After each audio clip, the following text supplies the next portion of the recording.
Hello everyone, my name is Rishikesh Yadav and welcome again at my channel Be Genius.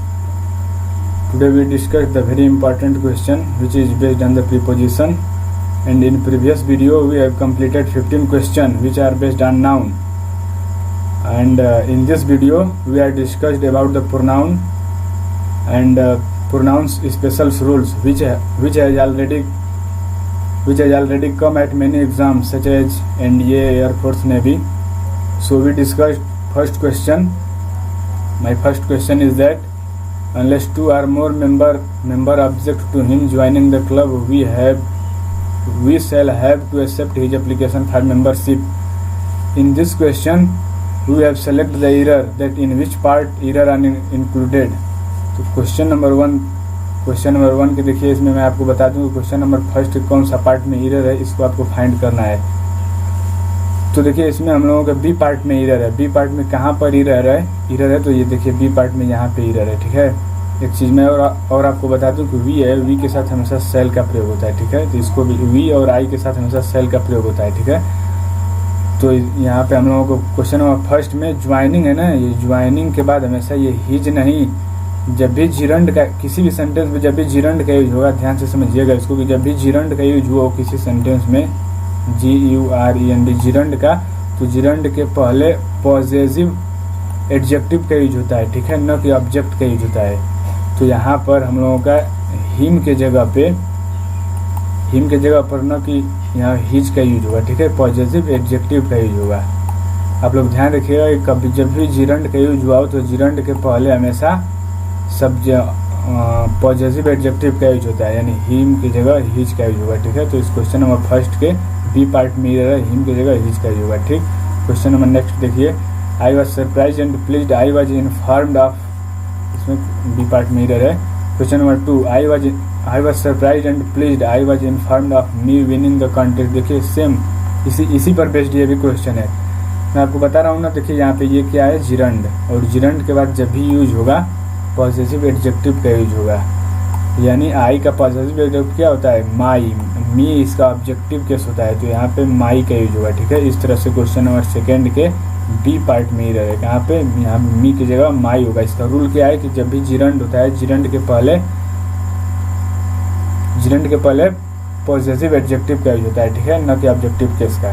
इस तरह से question number two के B part में था। Question number third देखिए, our dog may look fresh मतलब होता है भयावह, भयानक, ठीक है, dangerous, but that would not hurt a fly. देखिए एक रूल होता है, मैं आपको बता दूं, इंपॉर्टेंट रूल है, ये एनडीए में आ चुका है। जब भी कोई जानवर हो गया, निर्जीव वस्तु हो गया, देश हो गया, या छोटा चाइल्ड हो गया, उसके साथ हम लोग हमेशा प्रोनाउन इट का प्रयोग करते हैं, ठीक है, दैट का नहीं, इट का यूज करते हैं, ठीक है।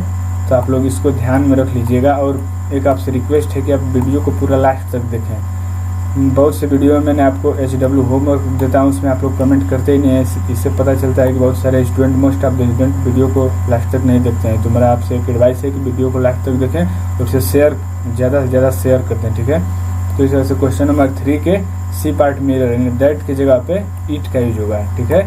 इसका रूल क्या है कि जब भी कोई एनिमल हो या कंट्री हो या कोई चाइल्ड हो या निर्जीव वस्तु हो, तो उसके साथ हमेशा इट प्रीपोजिशन का यूज होता है, ठीक है। जैसे देखिए America is a big country, ठीक है, जैसे एग्जांपल मैं बता दूं कि America is a big country, और इसके बाद हम लोगों को जिस प्रोनाउन का यूज करना होगा उसके बाद हम लोग इट करेंगे। जैसे it is a super power, that का यूज नहीं होगा, that is a super power, ये नहीं, it is a super power होगा, ठीक है।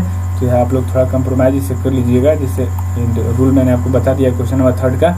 देखिए नेक्स्ट क्वेश्चन चौथा देखिए, no one can challenge destiny is not it, ठीक है।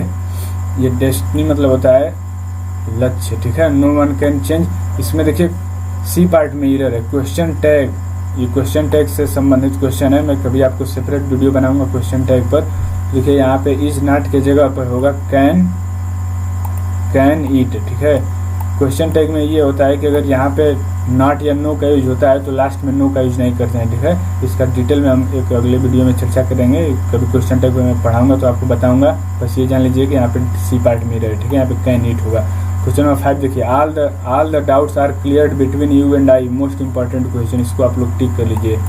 एनडीए में आया वो क्वेश्चन है, एनडीए में एयरफोर्स में भी आ चुका है। All the doubt are cleared between you, SSC में भी आया है, ठीक है। देखिए बिटवीन के बाद जब भी यूज होता है, बिटवीन के बाद हमेशा एंड का यूज होता है, ये तो हमारा सही है एंड, ठीक। और देखिए बिटवीन के बाद कभी भी हम लोग सब्जेक्टिव केस का यूज नहीं करते हैं, ऑब्जेक्टिव केस का यूज होता है। बिटवीन के बाद ध्यान से समझिएगा, बिटवीन के बाद हमेशा एंड का यूज होता है और सब्जेक्टिव केस ना होकर के ऑब्जेक्टिव केस का यूज होता है। यानी यू का तो ऑब्जेक्टिव केस यू होता है, लेकिन आई का ऑब्जेक्टिव केस मी होगा, ठीक है। तो इस तरह से हमारा क्वेश्चन नंबर 5 के सी पार्ट में एरर था, यानी यू एंड मी का यूज होगा, ठीक है। क्वेश्चन नंबर 5वां बहुत ही इंपॉर्टेंट क्वेश्चन था। और देखिए एक चीज मैं और आपको बता दूं, ये डाउट जो वर्ड है ना, जैसे आइदर है, आइदर के साथ आर आता है, आइदर के साथ आर आता है, नाइदर के साथ नार आता है, और बॉथ के साथ एंड आता है। उसी तरह एक डाउट वर्ड है, जब इसका हम लोग वर्ब की तरह यूज करते हैं तो डाउट के साथ दो कंजक्शन आते हैं, एक इफ आता है और एक दैट आता है। देखिए जब हम लोग डाउट का प्रयोग, जो ध्यान से समझिएगा, जब डाउट का प्रयोग, क्योंकि ये इंपॉर्टेंट है इसीलिए मैं आपको बता रहा हूँ, जब डाउट का प्रयोग वर्ब की तरह हो तो उसके बाद जिस कंजक्शन का यूज होगा वो इफ का यूज होता है, इफ का, ठीक है।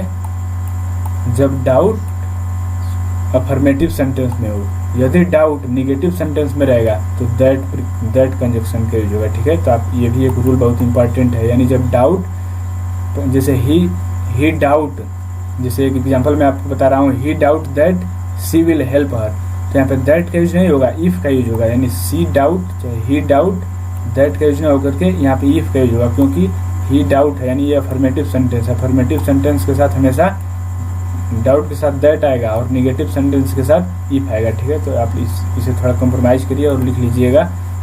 क्वेश्चन नंबर 6 देखिए, question number 6, the front page story was about a school girl that had hurt herself while saving a child in an accident.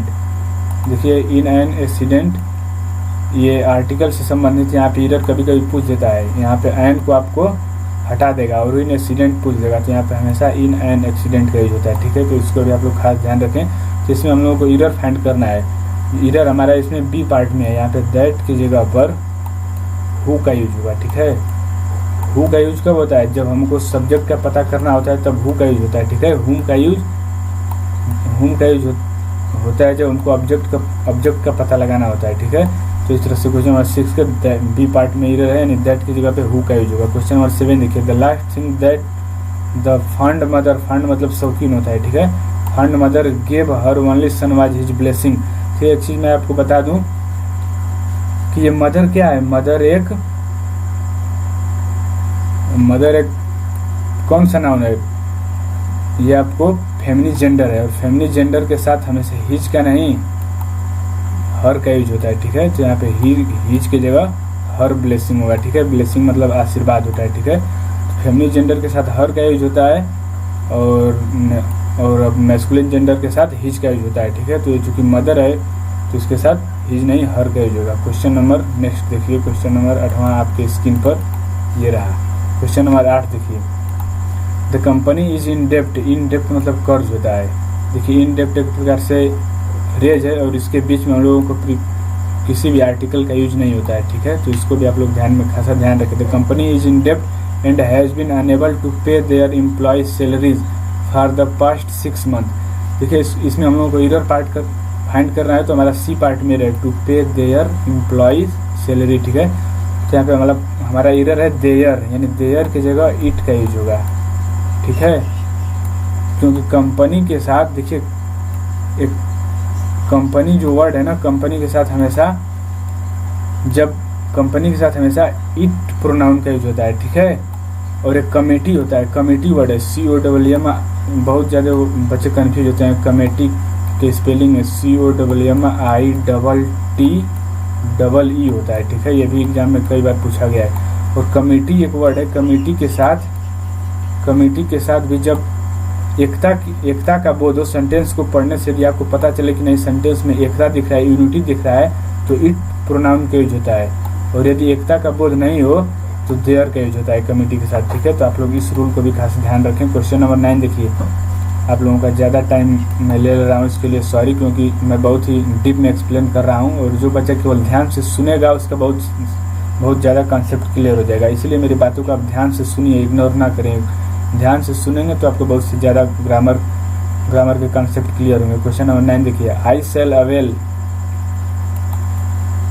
Cell avail of this opportunity to meet you there. देखिए avail एक verb है जिसके साथ हमेशा reflexive pronoun का use होता है। देखिए अवेल हो गया, इंजॉय हो गया, ठीक है, इंजॉय हो गया, एक्विट हो गया, ACQUIT, एक्विट मतलब आरोप लगाना होता है, एक्विट हो गया, रिकॉन्साइल हो गया, RECONCILE, रिकॉन्साइल मतलब मेल मिलाप करना होता है, ठीक है, और बहुत सारे वर्ड हैं। इसके बाद हमेशा रिफ्लेक्सिव केस का यूज होगा। आई सेल अवेल, इसका रिफ्लेक्सिव क्या होगा, आई का, माई सेल्फ, यानी यहाँ पे अवेल के बाद माई सेल्फ का यूज होगा, ठीक है। इस तरह से हमारा क्वेश्चन नंबर 9 के ए पार्ट में एरर है।